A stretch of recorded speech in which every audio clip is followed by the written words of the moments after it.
Je suis prêtre, donc je défends les prêtres. Et je suis artiste, donc je défends les artistes. Oui, c'est vrai, il faut absolument pas construire des ponts, on est même pas là, c'est des passerelles.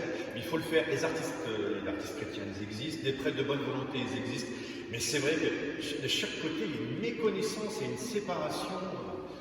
Côté prêtre, je suis assez étonné. En effet, le prêtre, il est là, il prêche dans une église remplie d'œuvres d'art, quoi. À longueur de journée, l'Église nous demande de lire des poèmes, ça s'appelle des psaumes, il les chante, il les récite. Enfin, il est entouré de spectacles, soit autour de lui, mais soit lui-même. Enfin, la notion d'art, c'est capital. Quand il lit l'Évangile, qu'est-ce que Jésus fait pour évangéliser les gens qui sont autour de lui? Il ne fait qu'une seule chose. Il n'écrit pas des bouquins. On a écrit les évangiles sur ce qu'il a.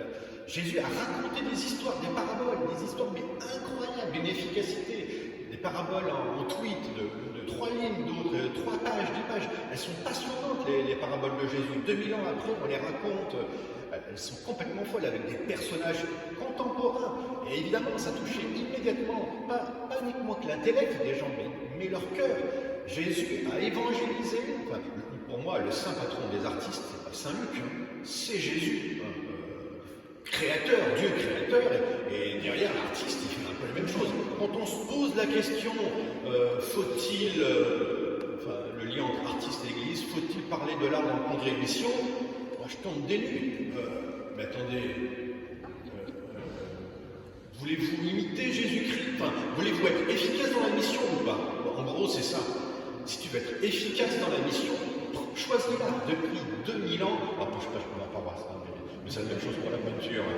Mais on raconte des histoires, on raconte l'histoire sainte de l'évangile. La parabole, c'est passionnant de 7 à 77 ans, pour les enfants comme pour demander à vos curés qui vous saoulent de vous raconter une histoire. Et on leur apprend tout ça dans les coachings en ce moment. Peut-être parce que c'est la connotation artiste, c'est peut-être un peu péjoratif justement, il faudrait appeler ça différemment.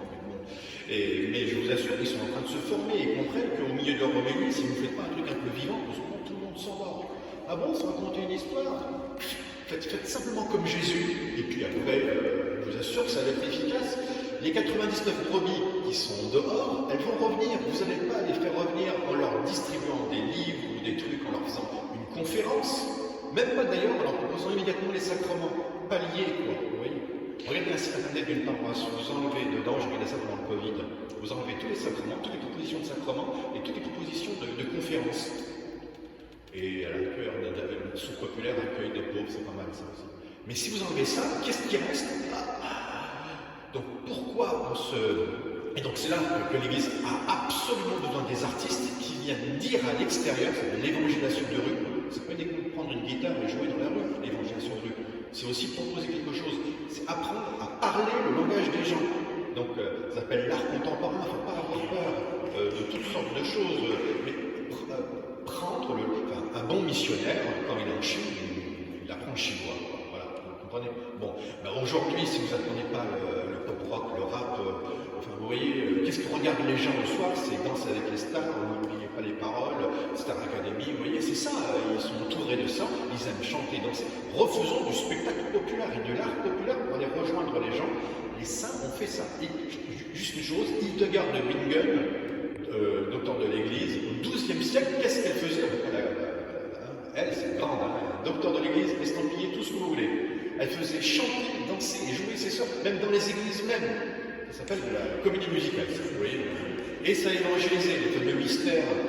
Il suffit d'imiter ce qu'ont fait nos prédécesseurs. C'est aussi simple que ça. Une réaction comme ça? Oui, exact. Il faut